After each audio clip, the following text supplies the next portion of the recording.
જય સ્વામિનારાયણ વિદ્યાર્થી મિત્રો, બાયોલોજી ઈ વિદ્યાના ક્લાસની અંદર આપ સૌનું સ્વાગત છે. ગયા વિડીયો લેક્ચરમાં આપણે ચર્ચા કરી હતી મોનેરા સૃષ્ટિ, અને મોનેરા સૃષ્ટિમાં બે ગ્રુપ પાડી દીધા હતા. કોને? સૃષ્ટિ આધારિત વર્ગીકરણ પદ્ધતિ. એ વિડીયો લેક્ચર જોઈ અને જેને નોટ્સ બનાવી હોય કે કયા પ્રકારની સૃષ્ટિ કોણે બનાવી, એનું નામ ત્રિક્ષેત્ર વર્ગીકરણ, એટલે 6 સૃષ્ટિ, જેને મોનેરા સૃષ્ટિના બેક્ટેરિયાના 2 ભાગ પાડી દીધા. એક કહી દીધા આર્કિયા બેક્ટેરિયા, જે પ્રાચીન સમયમાં પણ હાજર હતા, એટલે કે આદિ બેક્ટેરિયા, અને બીજું ગ્રુપ બેક્ટેરિયાનું પાડી યુ બેક્ટેરિયા. આપણે ચાલે છે 11th સાયન્સ ચેપ્ટર નંબર 2 જૈવિક વર્ગીકરણ. એમાંનો ટોપિક છે યુ બેક્ટેરિયા. એનસીઆરટીનો ટોપિક ઓપન કરો. યુ બેક્ટેરિયા, સાચા બેક્ટેરિયા, સત્ય બેક્ટેરિયા. આજે એને સમજવાના છે. યુ બેક્ટેરિયાની ટૂંકનો સારી રીતે સમજીશું, અને તમારે સમજવાની પણ છે અને લખવાની પણ છે. આ ક્લાસ વર્ક કહેવાય. હું જે સમજાવું છું ને એ ક્લાસ વર્ક છે. એની પીડીએફ તમને મળશે, અને એની પીડીએફ જે મળે એ ક્લાસ વર્ક લખી અને ત્યાર પછી ચોપડીની line to line and word to word, શબ્દ શબ્દ અને લાઈન ટુ લાઈન લખવાની છે. એનસીઆરટીની ટેક્સ્ટબુક પ્રમાણે ટોપિક લખવાનો, જેથી આપણને નીટના શબ્દો પણ ક્લિયર થાય અને એનસીઆરટી પણ જોડે જોડે ક્લિયર થતી જાય ને નીટના શબ્દો સમજાતા જાય. How to read NCERT. How to read NCERT એટલે કેવી રીતે વાંચવી, કેવી રીતે સમજવી, સમજાવવા માટે અમે બેઠા છીએ. બાયોલોજી, ફિઝિક્સ, કેમેસ્ટ્રી, એનસીઆરટીને વધુ સારી રીતે સમજાવી શકીશું અમે. તમારે વધુ સારી રીતે સમજવાની છે, ત્યારે ભેગા થઈને આપણે નીટમાં સારો એવો સ્કોર કરીશું. વિદ્યાર્થી મિત્રો, દિશાંત જે આપણા ટોપર છે સહજાનંદ સ્કૂલના, અને અન્ય પણ વિદ્યાર્થીઓ, ભલે આપણને 10મા ધોરણમાં એસએસસીમાં ક્યાંક નાની મોટી કોઈ એરર રહી ગઈ હોય, વાંચવા લખવામાં સમજવામાં ખામી રહી ગઈ હોય, તો ડોન્ટ વરી, કેમ કે એ 10માના માર્ક્સ માત્ર ને માત્ર આપણને સાયન્સ લેવા માટે કામ લાગ્યા. પણ જ્યારે 11-12 ધોરણ સાયન્સની અંદર ભણીને બહાર નીકળીશું, ત્યારે એ જે માર્કશીટ છે ને, એના જે માર્ક્સ છે ને, એના આધારે આપણે એડમિશન લેવાનું છે મોટી કોલેજમાં. ત્યારે આપણી મહેનત કામ લાગે. એટલે આળસ ખંખેરી દેજો. ભલે રહ્યું ઓનલાઈન, સ્કૂલ ઓપન થાય ત્યારે રૂબરૂ મળીશું, પણ અત્યારે આપણો કોઈ પણ પ્રકારનો સમય વ્યર્થ વેડફ્યા વગર યોગ્ય રીતે આપ ઘરે અભ્યાસ કરજો. અમે તમારી સાથે સંકળાયેલા છીએ, ટચમાં છીએ. આવી કોરોના COVID-19ની જે પરિસ્થિતિ આવી છે, પેન્ડેમિક કહેવાય, મહામારી કહેવાય, એની અંદર આપણે બધાએ હિંમત રાખીને આગળ વધવાનું છે અને આપણા સમયનો ઉપયોગ કરવાનો છે. હવે સમજીએ યુ બેક્ટેરિયા, સાચા બેક્ટેરિયા. એના વિશેના પોઈન્ટ્સની ચર્ચા કરીશું. એક, યુ બેક્ટેરિયા કઈ સૃષ્ટિના છે? મોનેરા સૃષ્ટિના સભ્યો છે. મોનેરા જ કહેવાય ને. મોનેરા સૃષ્ટિનું કોષ કેન્દ્ર કેવા પ્રકારનું હોય? આદિ પ્રકારનું. આદિ કોષ કેન્દ્રીય કોષ એટલે અગાઉ સમજાવી હતું, જેમાં કોષ કેન્દ્ર પટલ ગેરહાજર હોય. એટલે કોષ કેન્દ્ર બહુ પ્રાથમિક કક્ષાનું હોય, એને આદિકોષ કેન્દ્રીય અથવા તો પ્રોકેરિયોટિક. અને જે આદિકોષ કેન્દ્રીય છે એમાં પટલમય અંગિકાનો અભાવ જ હોય. પટલમય અંગિકા શું હોય? અભાવ હોય. ગોલ્ગીકાય, લાઇસોસોમ, કણાભસૂત્ર, આ બધી જે પટલમય અંગિકાઓ છે ને એ આદિકોષ કેન્દ્રીય કોષમાં જોવા ન મળે. તો આ યુ બેક્ટેરિયામાં આવશે કોણ? મોનેરા સૃષ્ટિમાં કોણ આવ્યું? આર્કિયા બેક્ટેરિયા અને યુ બેક્ટેરિયા. તો યુ બેક્ટેરિયામાં આર્કિયા બેક્ટેરિયામાં કોણ આવ્યું? રિવિઝન. આર્કિયા બેક્ટેરિયામાં કોણ આવ્યું? 3 મોટા ગ્રુપમાં વહેંચી દીધું. મિથેનોજીન્સ, હેલોફિલસ અને બોલો થર્મો એસિડોફિલ્સ. જ્યારે યુ બેક્ટેરિયા, તો યુ બેક્ટેરિયામાં કોણ આવશે? એક આપણે જેને કાયમી નામ બોલીએ છીએ બેક્ટેરિયા, એ આ બેક્ટેરિયા. અને બીજું છે સાયનોબેક્ટેરિયા. જો સાયનોબેક્ટેરિયા નામ છે સાયનોબેક્ટેરિયા, પણ એ એકચ્યુઅલી નીલહરિત લીલ છે. સાયનોબેક્ટેરિયા એક પ્રકારની લીલ છે જેને નીલહરિત લીલ કહીશું. એટલે યુ બેક્ટેરિયામાં કોનો સમાવેશ થાય? 1 બેક્ટેરિયા અને 2 સાયનોબેક્ટેરિયા. તો આપણે પહેલા સાયનોબેક્ટેરિયાને સમજીશું, કારણ કે એનસીઈઆરટીમાં આખો ફકરો એકદમ ફૂલ લેન્થમાં છે, એટલે એને ડિવાઈડ કરીને સમજાવું છું. તો સાયનોબેક્ટેરિયાની લાઈન શરૂ થાય એને પકડી લો. હા, પકડી? યસ.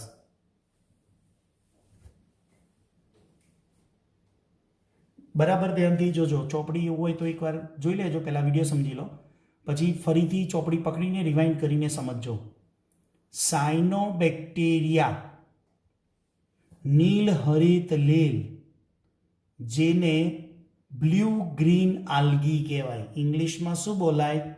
નીલ એટલે બ્લુ, હરિત એટલે ગ્રીન લીલો, અને આલ્ગી એટલે લીલ કહેવાય ગુજરાતી.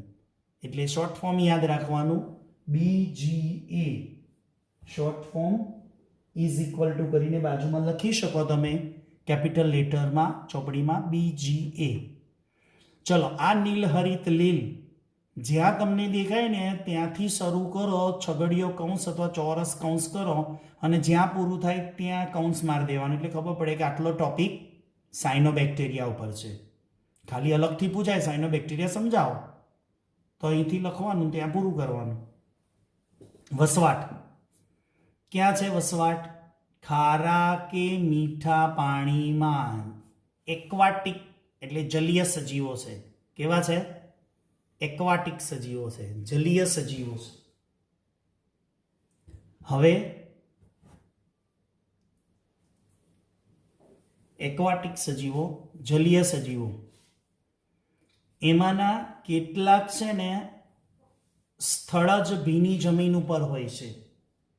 ક્યાં હોય છે? સ્થળજ ભીની જમીન. બધા મોટા ભાગના ખારા કે મીઠા પાણીમાં હોય, એટલે કે નદી અને કા સમુદ્રમાં હોય, સોલ્ટી અથવા તો. બરાબર. જ્યારે કેટલાક સ્થળજ, અને એક જગ્યાએ તમે ઘણા તળાવની ઉપર જોયું હશે, બહુ બધી લીલ જામી ગઈ હોય ને વાસ મારતી હોય ને ગંદી હોય, તો એ પ્રદૂષિત પાણીમાં પુષ્કળ જથ્થામાં જોવા મળે. એને ઇંગ્લિશમાં કહેવાય આલ્ગલ બ્લૂમ. નીટમાં પૂછાઈ ગયું છે આલ્ગલ બ્લૂમ. એ પોલ્યુશનનું બહાર સાયન્સમાં એક ચેપ્ટર છે, એન્વાયરમેન્ટ ઇસ્યુ, પર્યાવરણીય સમસ્યાઓ. એની અંદર આની ટૂંકનો જ આખી આવશે, એટલે સમજાવીશું. આલ્ગલ બ્લૂમનો અર્થ 1 માર્કમાં ડેફિનેશન પૂછાય તો શું લખવાની? પોલ્યુટેડ વોટર, એટલે કે પ્રદૂષિત પાણીમાં પુષ્કળ જથ્થામાં ફેલાયેલી હોય. હવે પુષ્કળ જથ્થો આવ્યો ક્યાંથી? થોડીક જ હતી, પણ લીલે પોતાનું પ્રજનન કરીને વૃદ્ધિ કરી, એટલે એને ગુજરાતીમાં લીલનો વસ્તી વિસ્ફોટ કહેવાય. એટલે બહુ બધી, એક થોડીક જ લીલ હતી ગંદા પાણીમાં, પણ એ લીલે પોતે પ્રજનન કરીને એનો ફેલાવો કરી દીધો, એટલે લીલનો વસ્તી વિસ્ફોટ કહેવાય. એને આલ્ગલ બ્લૂમ કહેવાય. આનાથી શું થાય? પાણી ઉપર છવાઈ ગઈ એટલે પાણી વાસ મારતું થઈ ગયું, ગંદુ થઈ ગયું, પ્રદૂષણ થઈ ગયું, સાથે સાથે નીચેના જીવો એનાથી મરી જાય. કેમ? ઉપર આખી છવાઈ ગઈ. એ પોલ્યુશનના ચેપ્ટરમાં ચર્ચા કરીશું. ખ્યાલ આવે છે વિદ્યાર્થી મિત્રો? આગળ જઈએ. એ સાયનોબેક્ટેરિયાની બોડીની રચના કેવી હોય? તો એકકોષી છે, યુનિસેલ્યુલર. કેવી? એકકોષી. એટલે કે માત્ર એક. સ્વાભાવિક છે. વિટેકરની વર્ગીકરણ પદ્ધતિ પ્રમાણે જુઓ, મોનેરા એકકોષી છે, એકકોષથી નીચે આવે. પેલો ગોળ ગોળ સર્કલ વાળો ચાર્ટ જુઓ, દોર્યો હોય તો એકકોષી છે. ક્યારે પોતે રચના તો એકકોષી છે, પણ બધા ગ્રુપમાં રહેતા હોય એટલે વસાહતી હોય. વસાહતીનો અર્થ શું કરવાનો? એકકોષી રચનાવાળી લીલ, બીજી એકકોષી રચનાવાળી લીલ બધી જ ભેગી રહેતી હોય એને વસાહતી કહેવાય. ક્યાં? તંતુમય. વસાહતી એટલે કે આ રીતે ગ્રુપ બનાવીને રહે એને વસાહતી કહેવાય. કાં તો આ રીતે ગોઠવાય એને તંતુમય કહેવાય. બાજુમાં આકૃતિ આપી છે નોસ્ટોકની, જો કુંતલાકાર તંતુમય. હવે આ લીલની ફરતે એક આવરણ હોય છે. જે વસાહતી લીલ છે ને એની ફરતે એક જિલેટિનનું આવરણ છે. કોનું આવરણ જોવા મળે? જિલેટિનનું આવરણ. હવે નીલહરિત લીલ છે, એની પોષણ પદ્ધતિ શું હોય? લીલ છે મિત્રો, એટલે લીલ હંમેશા ઓટોટ્રોપિક, સ્વયંપોષી, પ્રકાશ સંશ્લેષી હોય. કેવી હોય? પ્રકાશ સંશ્લેષી. અને પ્રકાશ સંશ્લેષણ કરવા માટે એને શું જોઈએ? જેમ બીજી બધી વનસ્પતિઓને પ્રકાશ સંશ્લેષણ કરવું હોય, ઉચ્ચ કક્ષાની આવૃત બીજધારી, તો એને પોતાના બોડીમાં રંજક દ્રવ્ય હોય. તો મોટા ભાગની વનસ્પતિ જેવું રંજક દ્રવ્ય ધરાવે, જે ક્લોરોફિલ એ કહેવાય. શું કહેવાય? ક્લોરોફિલ એ નામનું રંજક દ્રવ્ય ધરાવે, જેની મદદથી પ્રકાશનું શોષણ કરી અને ખોરાક નિર્માણ કરે. એટલે એને સ્વાવલંબી કે સ્વયંપોષી કહેવાય. ઉદાહરણ તરીકે શું આપી શકાય લીલમાં? એનાબીના અને નોસ્ટો. તો નીલહરિત લીલમાં કોણ આવે? એનાબીના અને નોસ્ટો. કાર્ય, પાન ઉલટાઓ અથવા તો જો આકૃતિમાં, આકૃતિની અંદર એક સ્પેશિયલ જગ્યા ઉપર તમને ઇંગ્લિશમાં હિટ્રોસાઇટ લખ્યું હશે. બરાબર આકૃતિ જો સાઈડમાં. એ વિશિષ્ટ પ્રકારના કોષો છે, હિટ્રો. એને કહેવાય ગુજરાતીમાં અભિકોષો. શું કહેવાય? અભિકોષો. વિશિષ્ટ પ્રકારના કોષો છે, હિટ્રોસાઇટ. આ કોષો શું કામ કરશે? તો કે એનાબીના અને નોસ્ટોકની અંદર આવા અભિકોષો વાતાવરણમાંથી નાઇટ્રોજનનું શોષણ કરી અને જમીનમાં સ્થાપન કરે. એટલે એ અભિકોષો છે ને, ત્યાં તમે પેન્સિલ વડે લખો. હું અહીંયા અંડરલાઈન કરું લાલ પેનથી, એ રીતે N2 gives NH4 plus NO2 minus અલ્પવિરામ NO2 minus NO3 minus. એટલે શું? સમજો, આ અભિકોષો નોસ્ટોક અને એનામિનાની બોડીમાં છે. એમને શું કર્યું? વાતાવરણના નાઇટ્રોજનને લઈ અને નાઇટ્રોજનના ક્ષાર બનાવ્યા. નાઇટ્રોજનના ક્ષાર બનાવી અને જમીનમાં નાઇટ્રોજનના ક્ષારનું સ્થાપન કર્યું. ડાયરેક્ટ નાઇટ્રોજનને સ્થાપન ના કરે, નાઇટ્રોજનના ક્ષાર તરીકે કરે. અને જેથી આ નાઇટ્રોજન વનસ્પતિ લે, શોષણ કરે.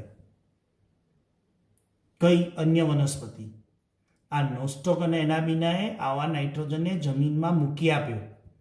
એટલે અન્ય વનસ્પતિ, જે આપણી કઠોળ વર્ગની વનસ્પતિ હોય ને, ઘઉં, સોરી વાલ, વટાણા, ચણા, તુવેર, મગ એની અંદર નાઇટ્રોજન પુષ્કળ પ્રમાણમાં એના બિના અને નોસ્ટોક લાવી આપે, જેનાથી એ નાઇટ્રોજનની મદદથી એમિનો એસિડ પ્રોટીન બનાવે. માટે આપણે કહીએ છીએ કઠોળમાંથી પ્રોટીન વધારે મળે.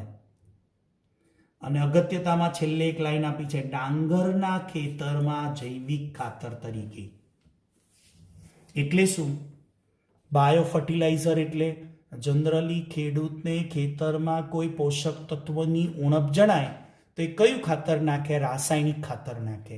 પણ રાસાયણિક ખાતરથી પોલ્યુશન થાય. પણ જો આવી એનાબિના અને નોસ્ટોક નામની લીલ કુદરતી રીતે જો ખેતરમાં આવે ને તો એ ખેતરની અંદર નાઇટ્રોજન પુષ્કળ પ્રમાણમાં હોય, જેને આપણે જૈવિક ખાતર કહીશું. તો નોસ્ટોક અને એનાબિનાને શું કહેવાય? બાયો ફર્ટિલાઇઝર, જૈવિક ખાતર કહીશું. તો આ થઈ નોસ્ટોક અને એનાબિના એટલે કે સાયનો બેક્ટેરિયા ઉપરની ટૂંક નોંધ આટલે સુધી. તો પ્રશ્ન પૂછાય કે સાયનો બેક્ટેરિયા સમજાવો, બ્લુ, ગ્રીન, આલ્ગી, નીલ, હરિત, લીલ સમજાવો. તો આટલે સુધી લખવાનું. ચલો તારે નેક્સ્ટ જોઈશું. આપણો કન્ટિન્યુ ટોપિક છે સાયનો બેક્ટેરિયા, એના વિશે સમજ્યા. હવે બેક્ટેરિયામાં પોષણ પદ્ધતિ. બેક્ટેરિયા કઈ રીતે પોષણ મેળવે? તો એની બે પદ્ધતિ છે, સ્વયંપોષી અને વિષમપોષી. સ્વયંપોષી એટલે ઓટોટ્રોપિક કહેવાય, અને બીજી છે વિષમપોષી, હેટરોટ્રોપ. હવે સ્વયંપોષી એટલે શું? તમે શીખેલા છો. સ્વાવલંબી. સ્વાવલંબી એટલે જે ખોરાક પોતાની જાતે બનાવે અને જેને ખોરાક ઉપર બીજા ઉપર આધાર રાખવો પડે એ પરાવલંબી કહેવાય. સ્વયંપોષી એટલે કાર્બનિક દ્રવ્યોનું ઉત્પાદન સ્વયં કરે. કાર્બનિક દ્રવ્યો એટલે પોતાના ખોરાક માટેના દ્રવ્યો, એનું ઉત્પાદન જાતે કરે, સ્વયં કરે, એટલે સ્વયંપોષી.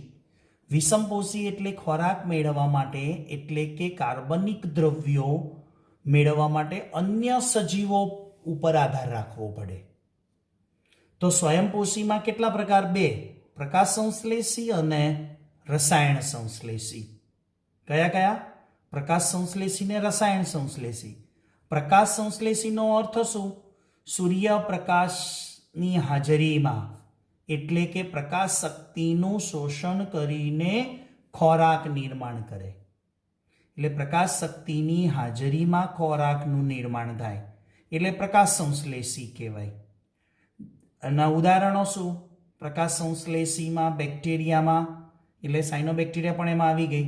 એનાબિના, નોસ્ટોક, ગંધક બેક્ટેરિયા જેને પર્પલ બેક્ટેરિયા કહેવાય, ગ્રીન સલ્ફર બેક્ટેરિયા. યાદ રાખજો, એનાબિના, નોસ્ટોક, ગંધક બેક્ટેરિયા, ગ્રીન સલ્ફર બેક્ટેરિયા. ચોપડીમાં છેલ્લા બે ઉદાહરણો નહીં હોય. રસાયણ સંશ્લેષી પોષણ પદ્ધતિ એટલે શું? એ સ્વયંપોષીનો એક ભાગ છે. રસાયણ સંશ્લેષી તમે પ્રકાશ સંશ્લેષી બહુ સાંભળ્યું અત્યાર સુધી 10મા સુધી, પણ રસાયણ સંશ્લેષી આવતું હતું ક્યાંક. જો કોઈ સાહેબે ધ્યાન દોર્યું હતો, કેમી એટલે કેમિકલ વાપરે, જેમાં નાઇટ્રેટ, નાઇટ્રાઇટ, એમોનિયાના ઓક્સિડેશન દ્વારા જે શક્તિ મુક્ત થાય અને એટીપીનું નિર્માણ કરે, એના દ્વારા ખોરાક બનાવે. એટલે ટૂંકમાં તમારે યાદ રાખવાનું છે કે પ્રકાશ સંશ્લેષી એટલે પ્રકાશની હાજરીમાં ખોરાકનું નિર્માણ કરે. રસાયણ સંશ્લેષી એટલે રસાયણોની હાજરીમાં ખોરાક બનાવે.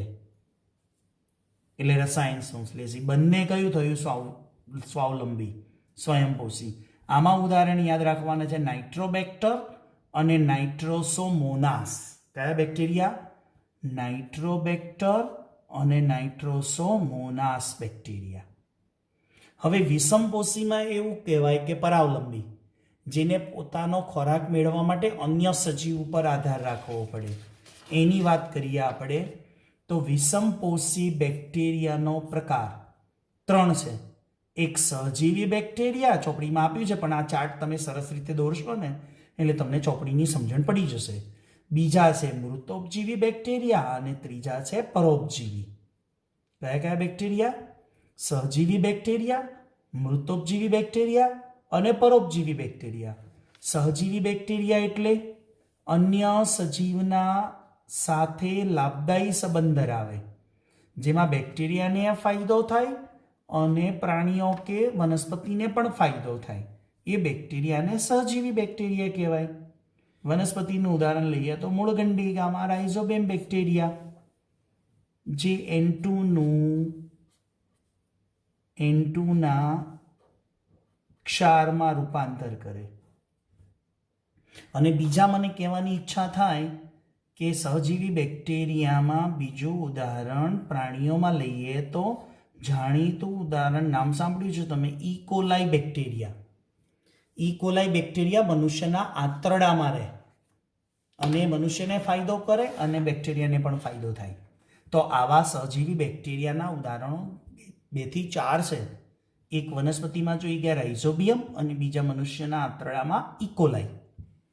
મૃતોપજીવી નામ ઉપરથી બેક્ટેરિયાનું નામ મૃતોપજીવી કેમ પડ્યું? મૃત એટલે કે મૃત સજીવોમાંથી ખોરાક મેળવે. શામાંથી? મૃત સજીવોમાંથી કાર્બનિક ઘટકો મેળવે, જેમાં લેક્ટોબેસિલસ. એકચ્યુઅલી આ બેક્ટેરિયા વિઘટક તરીકેની ભૂમિકા આવે. નિવસન તંત્રમાં તમને ખબર છે ને, ઉત્પાદક, ઉપભોક્તા, પ્રોડ્યુસર, કન્ઝ્યુમર, પછી વિઘટકો અને રૂપાંતરકો, ટ્રાન્સફોર્મર અને ડીકમ્પોઝર. હા, એ વિઘટક એટલે ડીકમ્પોઝર એટલે શું? વિઘટક તરીકેની. વિઘટન એટલે શું? એ ખરેખર કુદરતને ફાયદો કરે, મરેલા ઘટકોને તોડે, મરેલા ઘટકોને તોડીને એમાંથી પોતે પોષણ મેળવે, પણ કુદરતને ફાયદો થાય છે. જ્યારે પરોપજીવી બેક્ટેરિયા એટલે શું?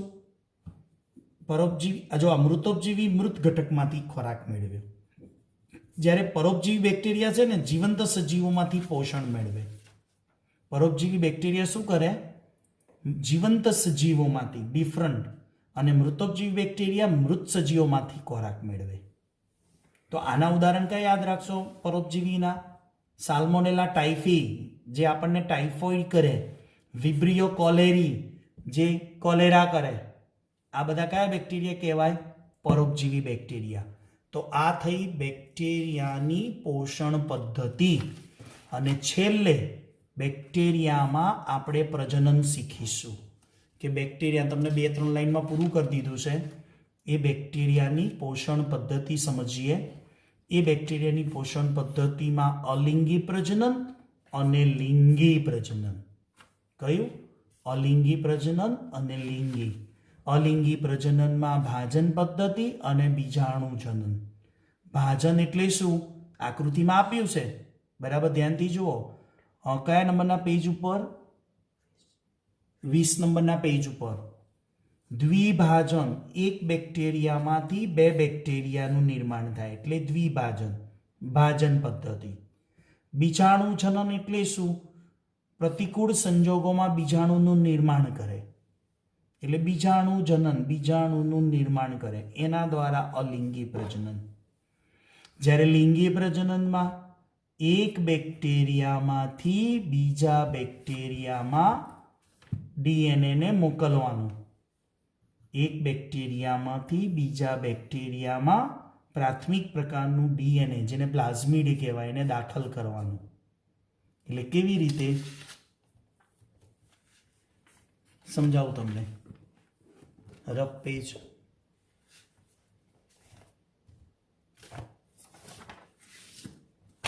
એક જ મિનિટ હો.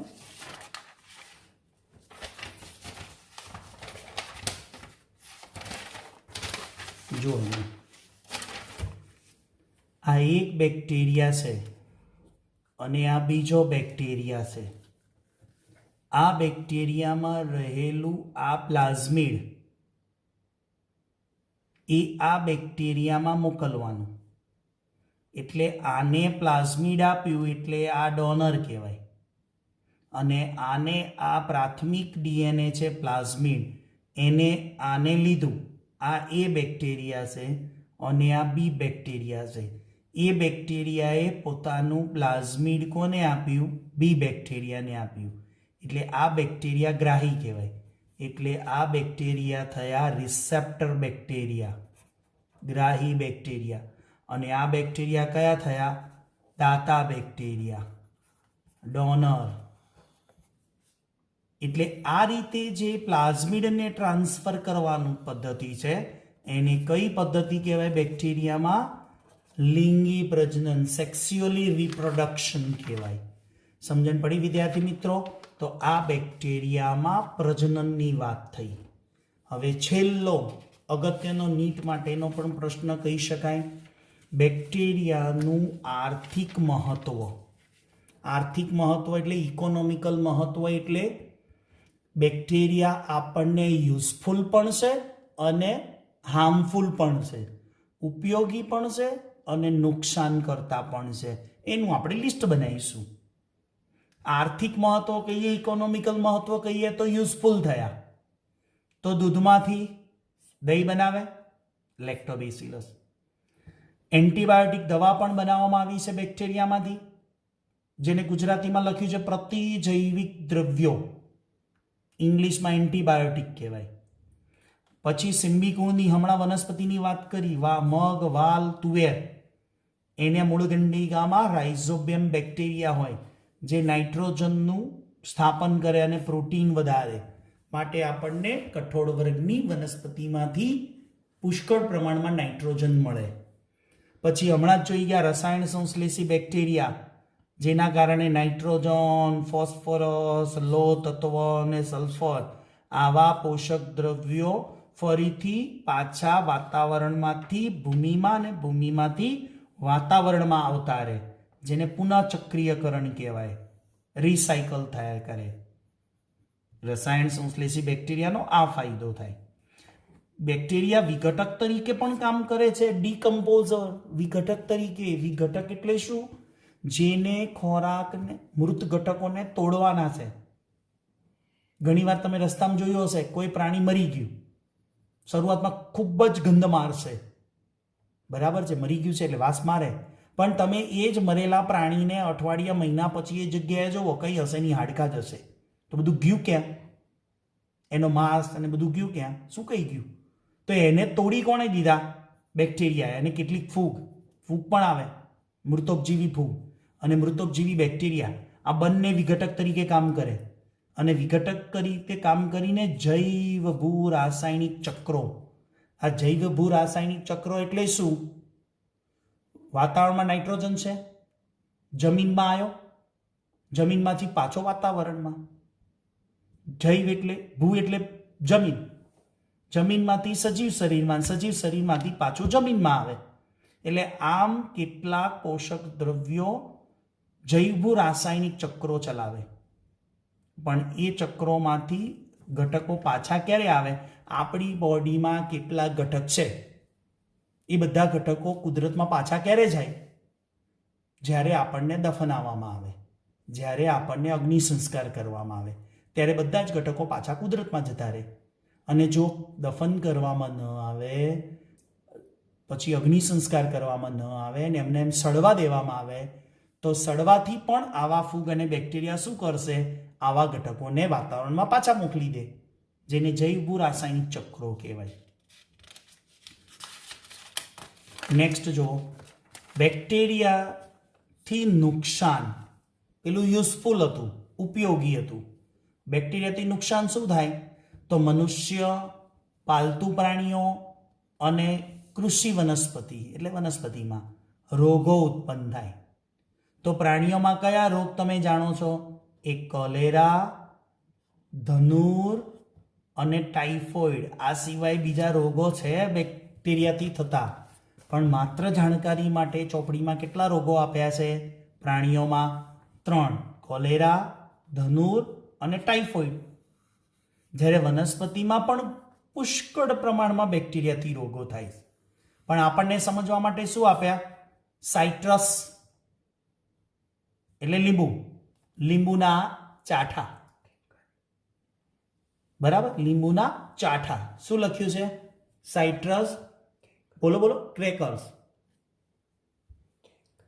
બરાબર, લીંબુના ચાઠા. લીંબુમાં એક પ્રકારના કાળા ટપકા થઈ જાય, એને લીંબુના ચાઠા કહેવાય.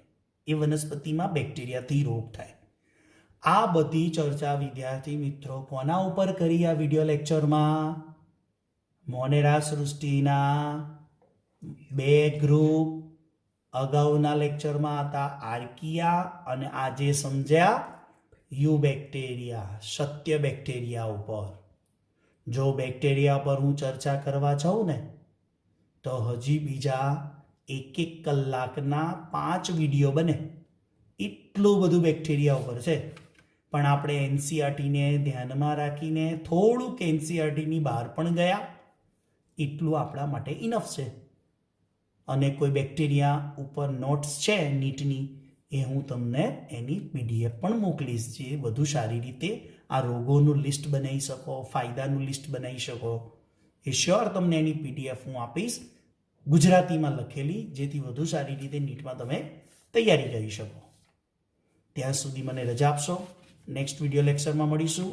ત્યાં સુધી સૌને જય સ્વામિનારાયણ.